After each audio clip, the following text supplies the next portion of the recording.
నమస్కారం అండి, నా పేరు కళ్యాణి. మీకు ఒకటి చూపించి మాట్లాడతాను.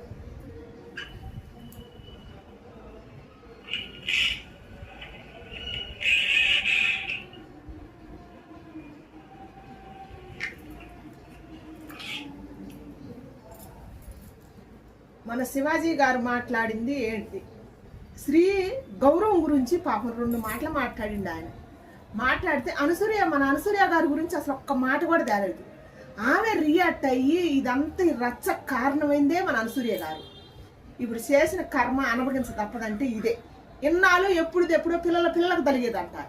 ఇప్పుడు 20వ శతాబ్దం వచ్చింది, మన సోషలిజం, మన ఇష్టం, మంది అని చెబుతున్నారు కదా, చెప్పిన వాళ్ళకి అన్నమాట. ఇది ఇప్పుడే తగులుతుంది.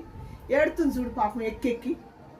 ఎందుకమ్మా మరి ఆ తప్పు నిర్ణయాలు, నీ సొంత నిర్ణయాలు దేశం మీద చేస్తారటం కరెక్టా? నీకు ఇష్టం ఉంటే ఉంది, నీకు అలా వేసుకోవాలని ఉంది, నాకు నచ్చినట్టు నేను బ్రతకాలని నీకుంది అనసూయ గారు. ఉన్నప్పుడు నీ ఇష్టాన్ని నీలోనే పెట్టుకోవాల్సింది. నువ్వు సమాజం మీదకి తీసుకొస్తే 2 రాష్ట్రాల ప్రజలు చూస్తాను, యావత్ ప్రపంచం చూస్తాను, ఆడపిల్లలు పాడైపోతానరమ్మా. నీకేం తెలుసు చెప్పు? నువ్వు కష్టపడ్డావు సరే, ఆడపిల్లలు నువ్వు ఎంత కష్టపడి పైకి వచ్చినవో నీకే తెలుసు, మాకు తెలియదు. నువ్వు ఎంత కష్టపడితే ఆ బట్టలు వేసుకొని వచ్చినవో నీకు తెలుసు. కాబట్టి ఆ బట్టల విలువ, ఆ సోషలిజం విలువ, నీ ఇండిపెండెంట్ విలువ నీకే తెలుసు. కాబట్టి నువ్వు మాట్లాడినవు కరెక్టే. శివాజీ గారు ధర్మం మాట్లాడిండు ఆయన. 2 రాష్ట్రాల ప్రజలకు, యావంతు ప్రపంచానికి లేడీస్ గురించి, వాళ్ళ గౌరవం గురించి, వాళ్ళ మర్యాద గురించి, సాంప్రదాయం గురించి చెప్పిండు ఆయన మంచి మాట చెప్పిండు. మీరు దాని గురించి రివర్స్ మాట్లాడినారు కాబట్టి మీ కర్మ మీకు ఎమ్మటే తగిలింది. ఎక్కి ఏడుతున్నారు. ఏది ఆ రోజు మాట్లాడిన నీ ముఖంలో ఆ టీవీ ఏది? ఆ ధైర్యం ఏది? ఇవాళ ఎందుకు ఏడుతున్నావు? తప్పు మాట్లాడబట్టే కదా, తప్పు కాదు. అన్నం అభిషేకించాలా, ఇప్పుకొని తిరుగుతాం మేము, మా ఆడవాళ్ళు ఏం బట్టలు వేసుకోవాలో మా హక్కులు అని దేశం మీదకి తీసుకొచ్చినాం. ఏమన్నా బాగుందా తల్లి?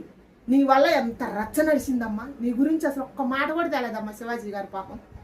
నీ వల్ల ఎంత భ్రష్టు పట్టిపోయింది 2 రాష్ట్రాల సమాజం. ఇప్పుడు ఉమెన్ కమిషన్ ఇన్నాళ్ళ నుంచి అసలు ఉమెన్ కమిషన్ ఎట్టుంటుందో కూడా తెలియదు మాకు. ఇప్పుడు నీ వల్ల వాళ్ళు బయటకు వెళ్ళారమ్మా. వాళ్ళు మొత్తం వరుసను కూర్చొని నీ వల్ల సమావేశమైంది, చర్చలు అయినాయి. యావత్తు పురుష ప్రపంచాన్నే బస్టు పట్టిస్తారు అనమాట. ఇప్పుడు వాళ్ళు కూడా నిద్ర లేవాలి, పురుషులు మొత్తం లేచి వాళ్ళు సంఘాలు పెట్టుకోవాలి.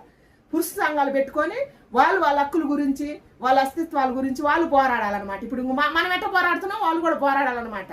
ఇప్పుడు నువ్వు నీ బట్టల గురించి లేపిను, నీ సొంత విషయాల గురించి నువ్వు లేపిను, నీ చుట్టూ ఉన్న 10 మంది గురించి నువ్వు ఆలోచించలేదుగా.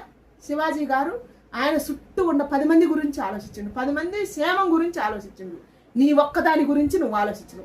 అందుకని దయచేసి ఇట్లాంటి సొంత విషయాలు ఉండేవాళ్ళు మీలోనే పెట్టుకోండి.